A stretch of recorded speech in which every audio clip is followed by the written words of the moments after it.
Welcome to the video podcast Environment and Politics. Fox and Hen is the title, and this has to do with a game that seems to be becoming more and more popular in politics. You have a hen that you want to get rid of, so you ask the fox to guard the hen house.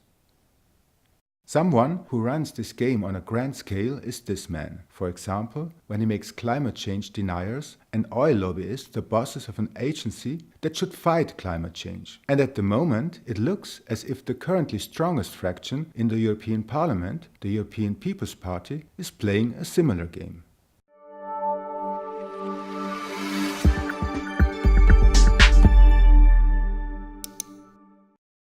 In our case, the hen is something that environmentalists have fought for years, a legal proposal that aims to make the authorization of pesticides more transparent and which is now entering the final negotiations between the EU Commission, the Member States and the Parliament.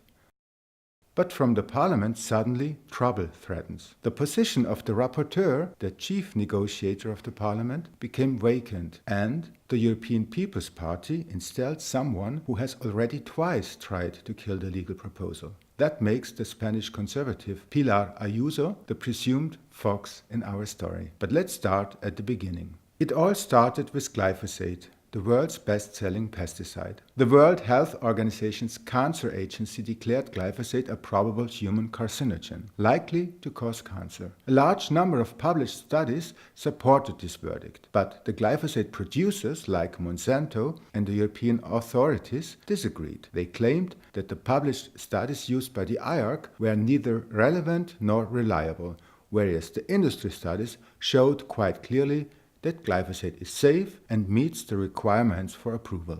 However, these industry studies are trade secrets. In any case, this argument has caused scientists and lay people alike to shake their heads. Together with NGOs from all over Europe, we therefore launched the European Citizens Initiative Stop Glyphosate. Already after 4 months, we were 1 million people from all over Europe. One of our demands to the EU Commission was to end the secrecy of industry studies.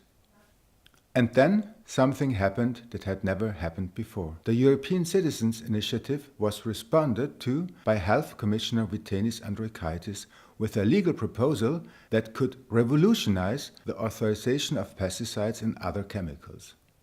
What we proposed? First of all, we proposed changes in general food law, introducing requirements about automatic possibilities to publish all studies automatically, immediately.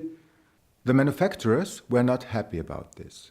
In a letter to the Council, the pesticide industry warned against the decline in investment, jobs and growth in Europe.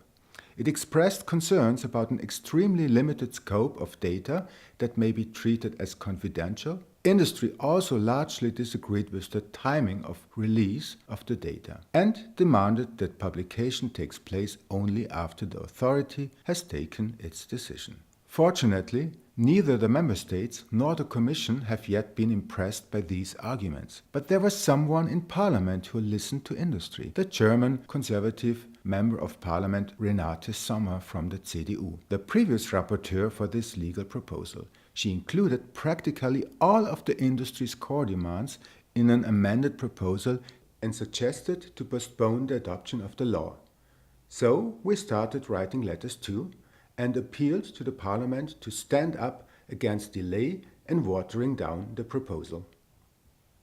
On December 11, the position of the European Parliament was to be decided. I went to Strasbourg to conduct interviews and fevered out in front of the chamber, while inside, Renate Sommer and other members voted on the amendments. The result was extremely close, but in the end, the progressive forces that advocated strong transparency rules won the battle. Herr Häusling, Sie waren Berichterstatter für die Grünen. Heute ist die Abstimmung gewesen. Wie bewerten Sie das Ergebnis? Also ich bewerte es sehr positiv, es ist kein Wunder, wir haben viele Sachen durchbekommen und das heißt auch, man kann wieder viel Vertrauen zurückgewinnen, was verloren gegangen ist, gerade bei der Diskussion um Glyphosat. Insofern bewerte ich das positiv und ich hoffe, wir kommen jetzt auch mit dem Rat noch vor den Wahlen zu einem Ergebnis. Wir haben sehr hart darum gekämpft und ich darf mich da auch bei allen, die außerhalb dieses Hauses sich dafür eingesetzt haben, dass es in Zukunft bei der Zulassung von Stoffen, die wir entlang der Nahrungsmittelkette, der Lebensmittelkette finden, dass es hier mehr Transparenz geben wird. Yeah, I'm absolutely happy because for us, I mean S&D, we have everything we wanted, and we blocked some very dangerous proposals from the side of European People's Party. Not happy with the result of the vote was the rapporteur, Renate Sommer. After almost all of her amendments had failed, she made a quite unusual step. She asked the plenary to vote against the transparency proposal as a whole. Having failed to find a majority for it either, she resigned from her role as rapporteur. Ja, mein Problem ist, dass da heute etwas beschlossen wurde mit sehr knapper Mehrheit, rund 20 Stimmen Mehrheit, was ich einfach nicht selbst vertreten könnte in den Verhandlungen. Ich bin genau wie alle anderen Fraktionen auch absolut für Transparenz. Ja, ich weiß, dass wir da Bürgervertrauen zurückgewinnen müssen. Allerdings muss man ja sehen, also auch die Herstellerunternehmen haben Rechte. Und wir müssen ein gemeinsames europäisches Interesse einerseits am Verbraucherschutz natürlich haben, andererseits aber auch daran, unsere Unternehmen in der EU zu halten. Es muss ein neuer Berichterstatter benannt werden von meiner Fraktion. Ich kann mir vorstellen, dass es nicht einfach ist, jemanden zu finden, der das aushandeln will, weil meine Fraktion eben meine Überzeugung teilt. However, it was not the case that the entire group of the European People's Party followed Mrs. Sommer. 35 conservatives voted in favor of strong transparency rules. Wouldn't it therefore be logical to appoint someone from this group to take on the role of rapporteur? Ich persönlich glaube gar nicht, dass jemand, der mit mir gegen das Dossier gestimmt hat, bereit wäre, im Trilog zu verhandeln mit dem Rat, weil kann nicht fremder Leute Meinung vertreten, die nicht meine ist. Well, that makes sense, doesn't it? It is difficult to defend a result that you think is wrong.